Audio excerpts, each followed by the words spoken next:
Something I've heard other borderlines talk about before is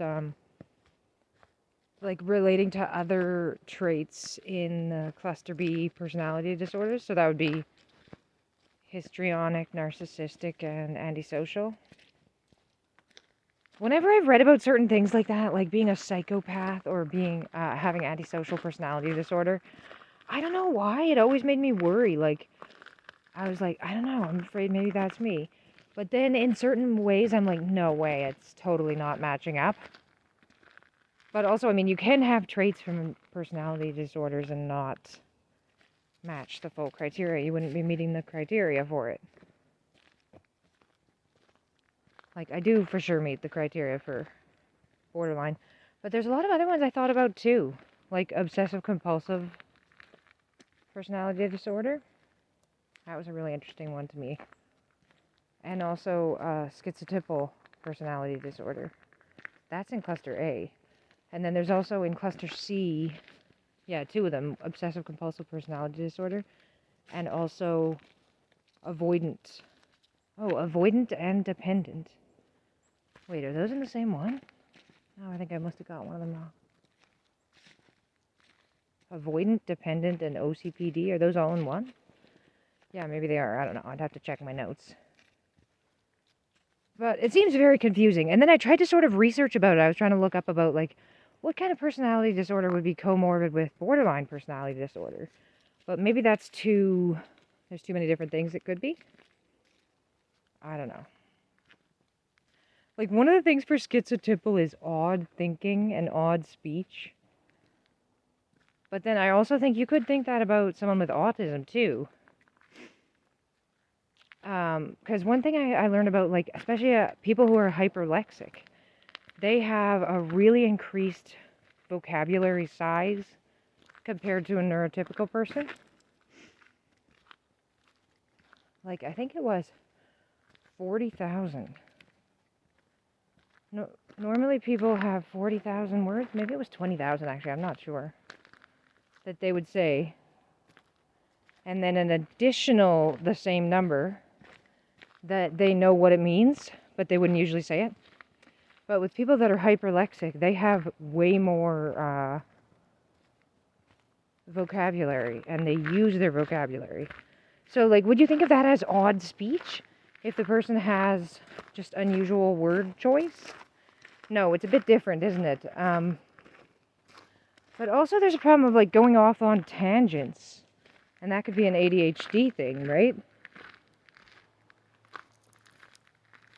Like, it makes what you said be incohesive if you didn't make your point in the end. Like, if your sentence didn't really come to some conclusion.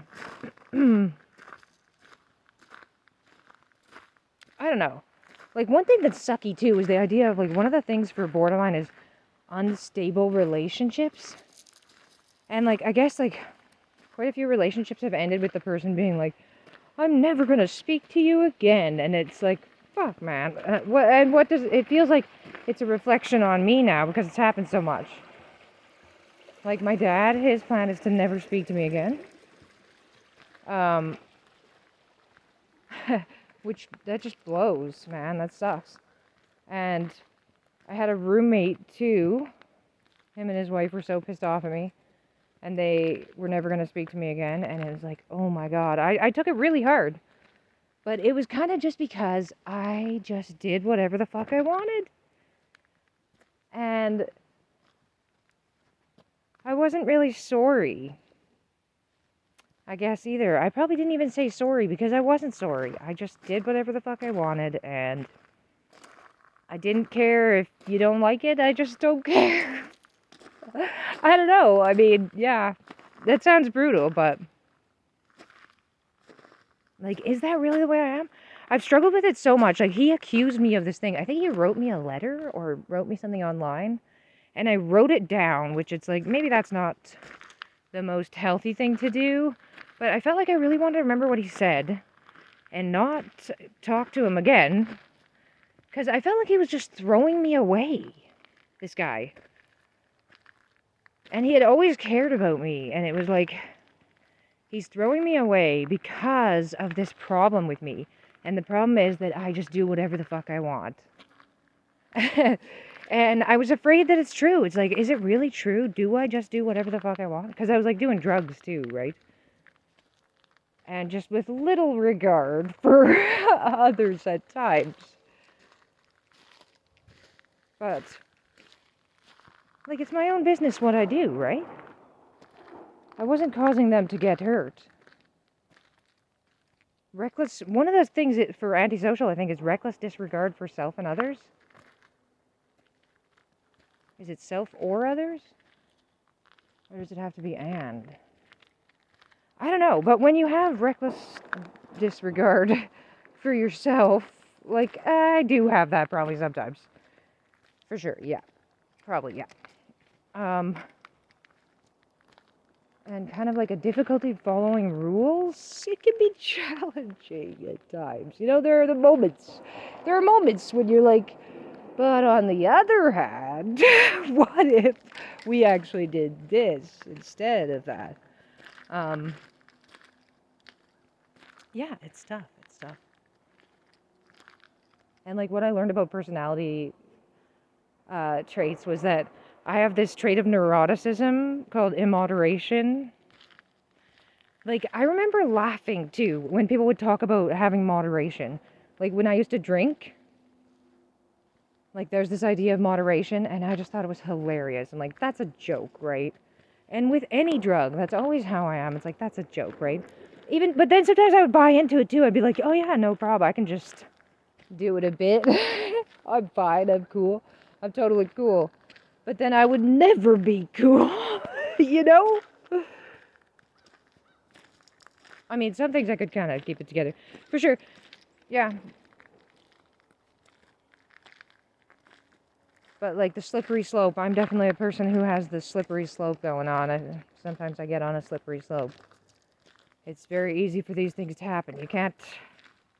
You could turn your back on a man, but never turn your back on a drug. As they say in Fear and Loathing in Las Vegas. What a movie. Yeah. Yeah, I don't know why I'm being so messed up. And I'm kind of like, is it like ADHD impulsivity? Or is it because of having borderline? I don't know.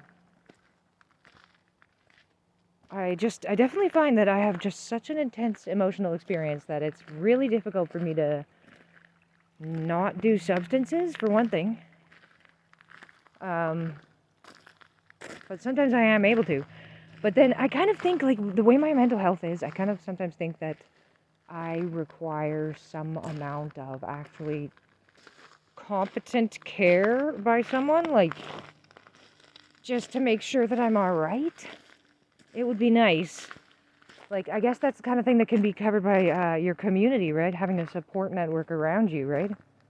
Someone could maybe hang out with you sometimes and just make sure you're going okay. That would be really nice. And sometimes, like, these ideas that I have, I'm like, that's just really sad, man. But that is the reality. Like, I could really use some help. I really could.